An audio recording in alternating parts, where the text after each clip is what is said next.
Hey fellow gardeners, if you've been following Soil Power, you know that I'm obsessed with unlocking the hidden potential of our soil. Today, I want to take you on a journey to rediscover some forgotten supercrops, plants that have been quietly improving gardens for centuries, but have been overlooked in modern agriculture. These aren't just ordinary plants, they are soil-boosting powerhouses that, when used correctly, can supercharge your garden in 2026 and beyond. We're going to dive into exactly what these supercrops are, how to harvest them, and how to turn them into potent fermented plant juices, or FPJs. I'll give you the correct ratios, step-by-step methods, and actionable tips so you can see real results in your own garden. Whether you're new to gardening or an experienced grower, there's something here for you.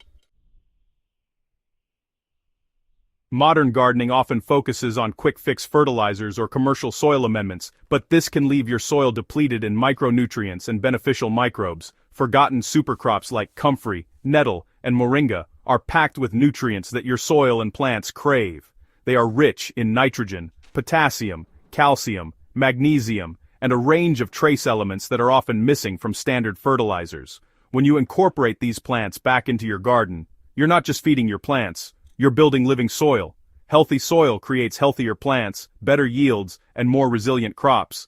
These supercrops are essentially nature's multivitamins for your garden. And the best part, they are easy to grow, harvest, and turn into natural plant boosters. Let's start with two of my favorite supercrops, comfrey and stinging nettle. Comfrey is often called the king of dynamic accumulators. It has deep roots that pull up minerals from the subsoil and store them in its leaves. These leaves are a goldmine of potassium, calcium, and trace minerals that can supercharge flowering and fruiting. Nettle, on the other hand, is a powerhouse of nitrogen, iron, and silica. It promotes strong leaf growth and boosts your plant's resistance to pests and disease. Nettles are often dismissed because of their sting, but once harvested and processed into a fermented plant juice, they become one of the gentlest and most effective soil enhancers you can use.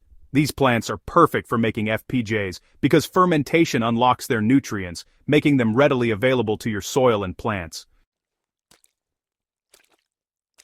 Harvesting isn't just about grabbing a bunch of leaves. Timing and technique are crucial to maximize nutrient content. For comfrey, the best time to harvest is just before it flowers, when nutrient levels are at their peak. Cut leaves from the outer stems, leaving the central growing point intact so the plant can continue producing. Nettles are best harvested when young and tender, usually in spring or early summer. Use gloves to avoid stings, and snip the top 6 to 12 inches of the plant. Don't harvest more than 1/3 of your nettle patch at a time, as these plants need energy to regenerate for the next harvest. For a small garden, you'll need around 1 to 2 kilograms of fresh plant material per 10 square meters of garden bed.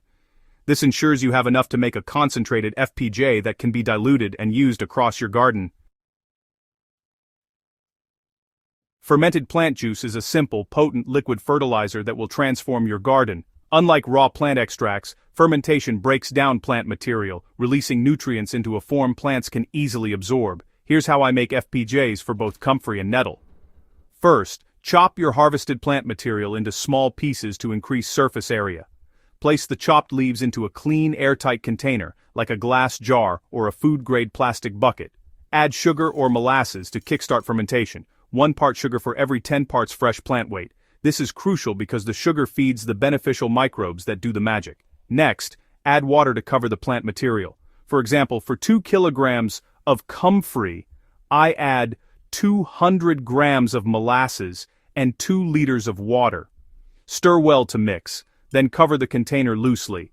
You want it sealed enough to prevent contaminants but not airtight, as the fermentation produces gas that needs to escape. Place your container in a warm spot for 5 to 7 days, stirring daily. You'll notice bubbling and a sweet, earthy smell. That's the sign that fermentation is working. After fermentation, strain the liquid and store it in a clean bottle. This liquid is your FPJ, ready to boost your garden.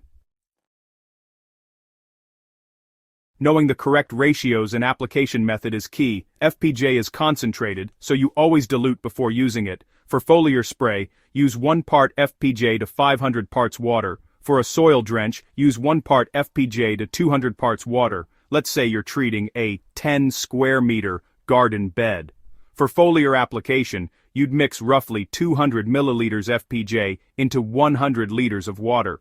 For soil drench, mix 200 milliliters FPJ into 40 liters of water.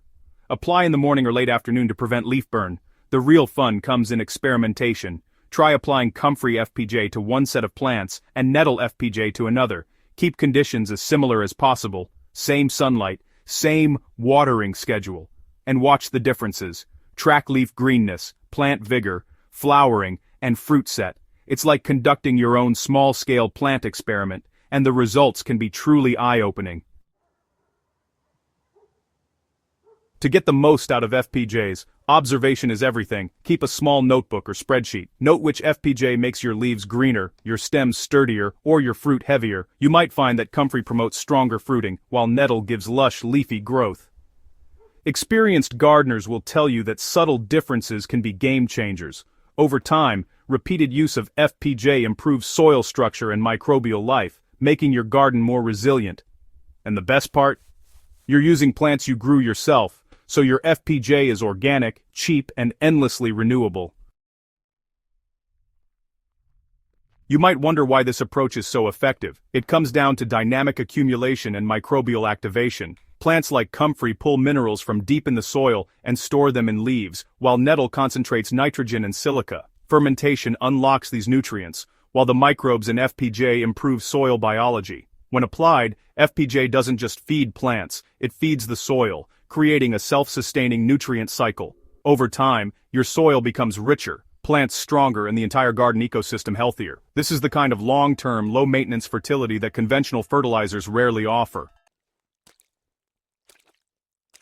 Here are some of my favorite practical tips to get the best results. Always start with healthy, disease-free plants to make FPJ. Use clean containers to avoid contamination. Don't over-concentrate your FPJ. Plants can be sensitive to highly concentrated liquid fertilizers.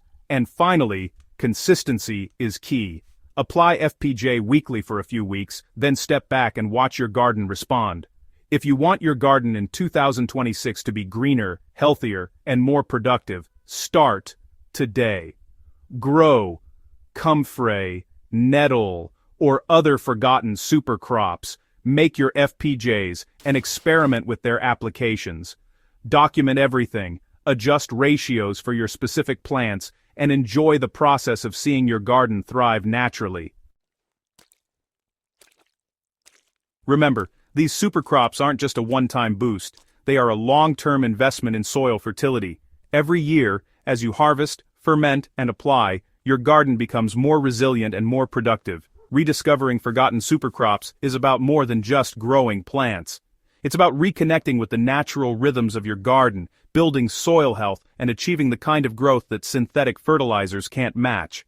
With simple steps, harvesting the right plants, making FPJs, and applying them correctly, you can unlock a new level of garden productivity.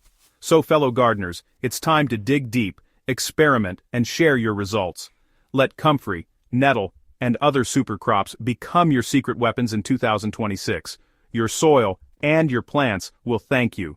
If you loved this guide, don't forget to subscribe to Soil Power for more gardening secrets, share this with your gardening friends, and leave a comment about your FPJ experiments. Together, let's make 2026 the year of the most vibrant gardens yet.